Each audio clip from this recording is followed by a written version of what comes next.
大家好，又到咗煮晚飯嘅時候啦。今晚呢，我準備咗煙肉炒薯仔。首先嚟處理好啲薯仔啊，批咗嗰啲皮先，戴返對手套。薯仔準備咗2個喎，我哋首先批咗啲皮先。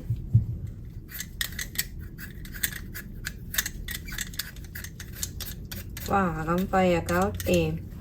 批好2個薯仔之後呢，我哋就嚟切開佢。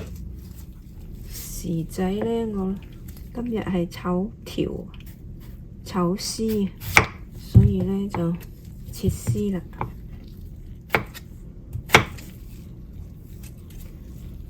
好啦，薯仔我哋就切好啦，跟住呢，我要攞啲鹽水浸住佢喎，跟住將切好嗰啲薯仔條呢放落去，跟住擠埋一邊，由佢浸住佢。而家嚟切2條紅蘿蔔絲，撈埋一齊炒。紅蘿蔔我已經刨咗皮㗎囉，其實唔係放晒一條嘅。紅蘿蔔都係切絲啦，就係用住咁多啦。紅蘿蔔呢，用半條都夠㗎喇。如果你人多食嘅，切細1條都 OK。再切埋嗰啲煙肉佢，煙肉都係切條啊！哇，切條會散晒可能，切開2下啦，大條都冇所謂。OK， 煙肉條又切好，跟住呢，攞2粒蒜起鑊，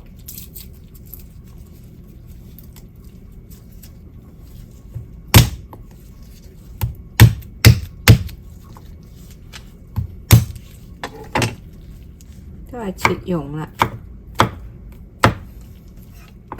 材料啊準備好，呢次炒呢個菜呢，所用嘅材料呢又簡單又容易揾，又快脆有得食。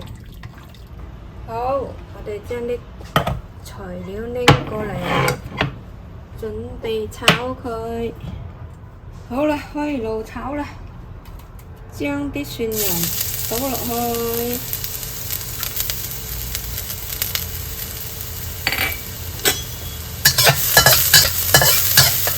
大家覺得係咪好少油呢？係啊，我放少少，因為呢嗰啲 bacon 呢好多油啊，嗰啲煙肉啊，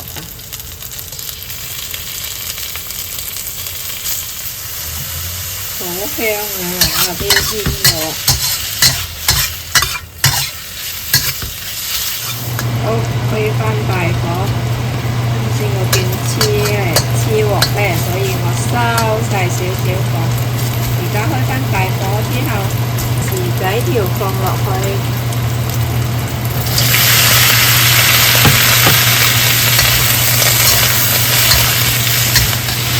跟住倒埋啲紅蘿蔔絲，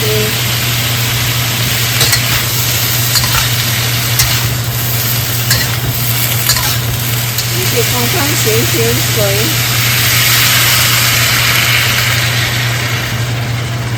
煮下佢，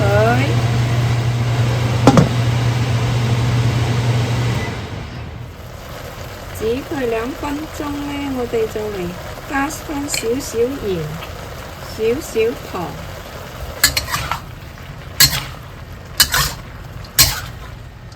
由佢煮嗰陣呢，我哋就嚟整個醬汁先，放返2羹豉油。啱先嗰兩間係生抽加放返間老抽，再放返間蠔油。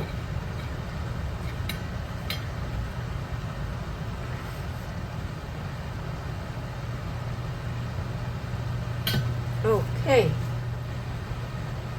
再嚟返間酒，我哋將佢調勻佢，又煮咗幾分鐘咧。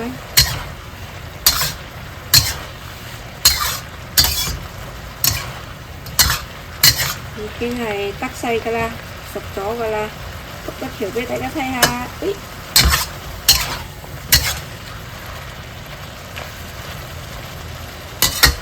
放鹽呢，要放少少得㗎啦，大家唔好放太多啊，因為嗰啲煙肉呢都鹹㗎啦，所以呢我放豉油呢都係好少㗎咋，炒勻佢咁就得㗎啦。咁近睇睇有冇食肉啊？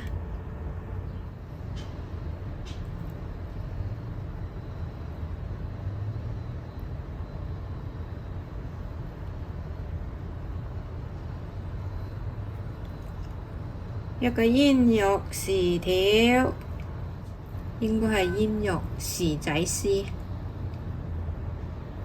OK， 得咗。唔夠靚就加返幾粒葱，靚晒。等我試下先嚇。薯仔條，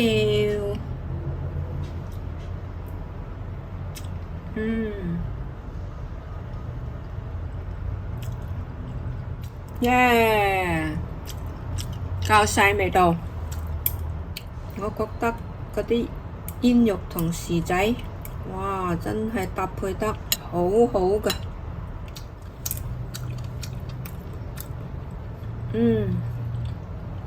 未試過咁炒，大家不妨試下咁炒，都幾快脆炒呢個餸。哎呦！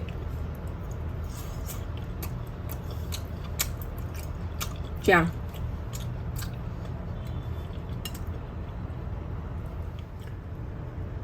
，OK， 今日就分享到呢度啦，多謝大家收睇，謝謝觀看，喜歡的加個關注吧，鍾意嘅唔該 like 或者加關注啦。If you like this video, please like or subscribe. Bye bye, see you next video. 大家知唔知點解要用鹽水浸下佢呢？因為呢，第一浸下佢呢，嗰啲薯仔呢唔怕變咗第二種顏色；第二炒起身呢唔怕爛晒，好炒好多。大家都睇到。